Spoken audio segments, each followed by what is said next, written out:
నమస్తే అండి. ఇవాళ మనం వినబోయే కథ జీవిత చక్రం. రచించిన వారు చిలుకూరి ఉషారాణి గారు. పండితుల వేద మంత్రోచ్చారణలతో పచ్చని అరటి ఆకుల మధ్య రంగురంగుల పూలతో సర్వాంగ సుందరంగా అలంకరించిన పెళ్లి మండపం. పెళ్లికి విచ్చేసిన అతిథులతో ఆ కళ్యాణ ప్రాంగణం వైభోగంగా ఉంది. వధూవరులు జీలకర్ర బెల్లం తంతు పూర్తవగానే తలంబ్రాల బట్టలు మార్చుకోవడానికి ఎవరికి కేటాయించిన గదులలో వారు తయారవుతున్నారు. ఎంత బాగుందిరా మన అమ్మాయి, ఏదైనా మన పిల్ల అదృష్టవంతురాలరా నారాయణ అని ఒకరు, ఆ పిల్లోడల్లా మర్యాదలు వినయము అస్సలు ఉన్నోళ్ళ గర్వం కించంతైనా లేదురా అంటూ తనకన్నా వయసులో పెద్దగా ఉన్న ఒక ఆవిడ నారాయణతో అంటుంటే, అవునక్క, పెళ్లి ఖర్చు అంతా అబ్బాయి వాళ్లే పెట్టుకున్నారు అని కంటతడి దువ్వాలతో తుడుచుకుంటూ చెప్పాడు నారాయణ. ఎందుకురా కన్నీళ్లు, ఇంత మంచి సంబంధం కుదిరితే అని అంటుండగానే ఇంతలో పెళ్లి కొడుకు తయారై తెల్లని పట్టు వస్త్రాలను ధరించి వేదికపైకి వచ్చాడు. కెమెరా వాళ్లు రకరకాల భంగిమలతో ఫోటోలు తీస్తున్నారు. పెళ్లి కూతురిని తీసుకురండి అన్నారు పంతులు గారు. అది వినగానే జానకి అంటూ తన భార్యను కేకేసి వెళ్లి అమ్మాయిని తీసుకురా అంటూ బంధువులను కూడా పురమాయించాడు నారాయణ.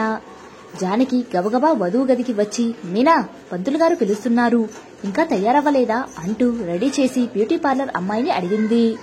అయిపోయింది అక్క అంటూ కుందనపు బొమ్మలాగా తయారైన మీనాని చూపించింది. అబ్బా, అప్సరసలా ఉంది, నా తల్లే, నా దిష్టి తగిలేలా ఉంది అంటూ తన చేతి వేళ్లను మీలా తల చుట్టూ తిప్పి దిష్టి తీసి వేళ్లను తన తలకి ఆనిచ్చి ఇక పదండి అంటూ నడవబోయేంతలో వారికి ఎదురుగా వచ్చింది మీనా నాయనమ్మ అనసూయమ్మ. నాయనమ్మ ఎలా ఉంది అంటూ చిలిపిగా నాయనమ్మను చూస్తూ తల అలంకరణ చూపించింది మీనా. నీకేమే, నువ్వు మహారాణివే అంటూ మురిసిపోతూ కొంచెం తడబడుతూ మీనాని దగ్గరగా తీసుకుని ఆప్యాయంగా హత్తుకుంది. అత్తయ్య, పంతులు గారు పిలుస్తున్నారు, ముహూర్త సమయం అవుతోంది, మనం తర్వాత మాట్లాడుకుందాం అంటూ అనసూయమ్మను పక్కకు తోయబోయింది జానకి. అనసూయ మీనా భుజాల మీద నుంచి జారి స్పృహ తప్పి కింద పడిపోయింది. అత్తయ్య అని జానకి నాయనమ్మ అంటూ మీనా ఎంతగా పిలిచినా ఉలుకు పలుకు లేదు అనసూయమ్మలో.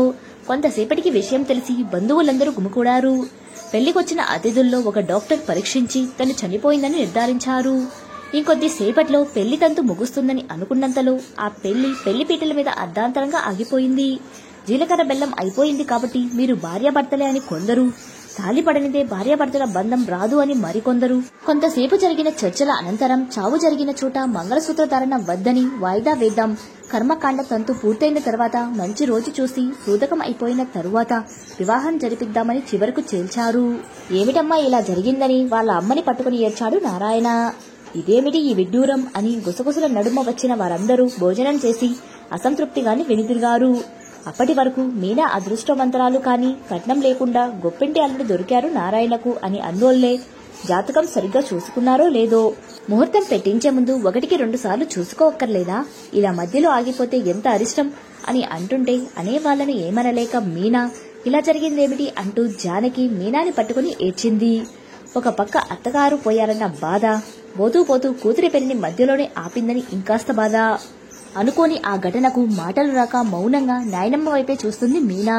పసుపు బట్టలతో కుంగుముడితో అత్తారింటో అడుగు పెట్టవలసిన మీనా అర్ధాంతరంగా ఆగిన పెళ్లితో సగం తంతుతో మిగిలిపోయి మళ్లీ ఇంటి బాటే పట్టింది. పూలతో అలంకరించిన పడవలాంటి కారు తనని చూస్తూ పరిహాసిస్తున్నట్లుగా అనిపించింది మీనాకు. వియ్యాల వారు కూడా చేసేదేం లేదు ఇంకా అంటూ వారి దారిన వాళ్లు వెళ్లిపోయారు. నారాయణ శాస్త్రోక్తంగా కర్మకాండలన్నీ జరిపించాడు. ఆ తర్వాత ఒకరోజు మధ్యవర్తి వచ్చాడు. ఇలా జరిగినందుకు చాలా బాధగా ఉంది, నేనేం చేయగలను చెప్పండి, మధ్యవర్తిత్వం తప్ప అబ్బాయి వాళ్లు ఆలోచించుకోవడానికి సమయం కావాలంటున్నారు. ఆ మాటికి కంగు తిన్నాడు నారాయణ. అదేమిటి అంటే అనుమానాన్ని వ్యక్తపరిచాడు. జాతకాలు ఇంకోసారి చూపించుకోవాలనుకుంటున్నారు అబ్బాయి తరపు వాళ్ళు. అబ్బాయి వాళ్ళ అమ్మాయికి ఇచ్చిన నగలు కొన్ని మీ దగ్గరే ఉన్నాయి, అవి కనుక ఇస్తే నేను వాళ్ళకి అందజేస్తాను అని వచ్చిన ఉద్దేశం వారికి తెలియపరిచాడు మధ్యవర్తి. ఆ మాటలు విన్న మీనా గబగబా లోపలికి వెళ్లి నగలన్నీ తీసుకొచ్చి మధ్యవర్తి చేతిలో పెట్టింది. ఇక మీరు వెళ్లొచ్చు అని, ఇక మాట్లాడేది ఏమీ లేదు అన్నట్లుగా. మీనా, ఒకసారి అబ్బాయితో మాట్లాడి చూడరాదు అన్నాడు తండ్రి. వద్దు నాన్న, నెల క్రితం వాళ్ళెవరో మనకు తెలియదు, మనమెవరో వాళ్ళకి తెలియదు. పెళ్లి చూపులు పెళ్లి అని 1 నెల రోజుల్లోనే కుదిరాయి, వాళ్లే చూసుకుంటామని వచ్చారు, ఇప్పుడు వాళ్లే వద్దనుకుంటున్నారు. నేనేమీ బొమ్మను కాదు, ఎలా ఆడమంటే అలా ఆడటానికి అంటూ తన నిర్ణయాన్ని గట్టిగా చెప్పేసింది. కొన్ని సంవత్సరాల తరువాత అధునాతనమైన అంతస్తుల భవంతి. అందులో 4 అంతస్తులు అనసూయ సొల్యూషన్స్ అని నేమ్ ప్లేట్లో అందంగా గోడ మీద రాసి ఉంది. లోపల లాయర్ కోట్ ధరించి హుందాగా తన ఛాంబర్లో కూర్చొని ఉంది మీనాక్షి. మేడం, కొత్తగా వచ్చిన కేసు ఫైలు అంటూ జూనియర్ లాయర్ మీనాక్షి చేతికి అందించాడు. ఆ కేసుని మీరే డీల్ చేయాలంటూ రిక్వెస్ట్ చేస్తున్నారు మేడం అన్నారు. మీనాక్షి అది అందుకుని ఆ కేసును పరిశీలిస్తూ ఉంది. ఇంతలోనే లోపలికి వచ్చాడు రవీంద్ర.